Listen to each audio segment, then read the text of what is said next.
નમસ્કાર, આપ જોઈ રહ્યા છો નેશન પ્લસ ન્યૂઝ. હું છું આપની સાથે હિરલ પંડ્યા.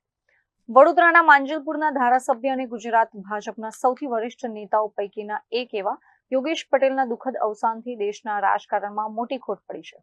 ત્યારે વડાપ્રધાન નરેન્દ્ર મોદીએ એક્સ પર ટ્વીટ કરીને પોતાના સાથીદારને અત્યંત હૃદયસ્પર્શી શ્રદ્ધાંજલિ પાઠવી છે. વડોદરાના કિંગમેકર ગણાતા વરિષ્ઠ ધારાસભ્ય યોગેશ પટેલના નિધનથી માત્ર ગુજરાત જ નહીં પરંતુ દેશનું શીર્ષ નેતૃત્વ પણ ભારે આઘાતમાં છે.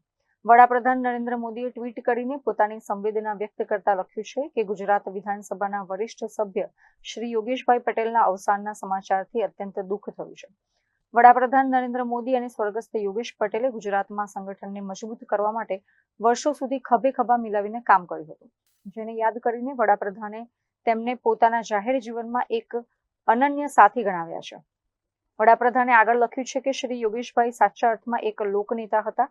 તેઓ ક્યારેય સત્તા કે પદના મોહતાજમાં નહોતા, પરંતુ તેમણે હંમેશા પ્રજાના પ્રશ્નોને નિષ્ઠા, સંવેદના અને પૂરી પ્રતિબદ્ધતાથી વાચા આપી હતી. વડોદરાની જનતા માટે તેઓ હંમેશા ઢાલ બનીને ઊભા રહેતા હતા. વડાપ્રધાને પરમાત્માના ચરણોમાં પ્રાર્થના કરતા જણાવ્યું કે ઈશ્વર સદગતના પવિત્ર આત્માને ચીર શાંતિ આપે અને આ મુશ્કેલ ઘડીમાં તેમના શોકાકુલ પરિવારજનો તેમજ હજારો સમર્થકો આ આઘાતનું દુઃખ સહન કરવાની શક્તિ પ્રદાન કરે. વડાપ્રધાનની આ ભાવુક પોસ્ટ વહેતી થતાં જ વડોદરાના રાજકીય વર્તુળોમાં યોગેશ પટેલની લોકપ્રિયતા અને તેમની વિરાટ રાજકીય સફરની સ્મૃતિઓ ફરી તાજી થઈ ગઈ છે.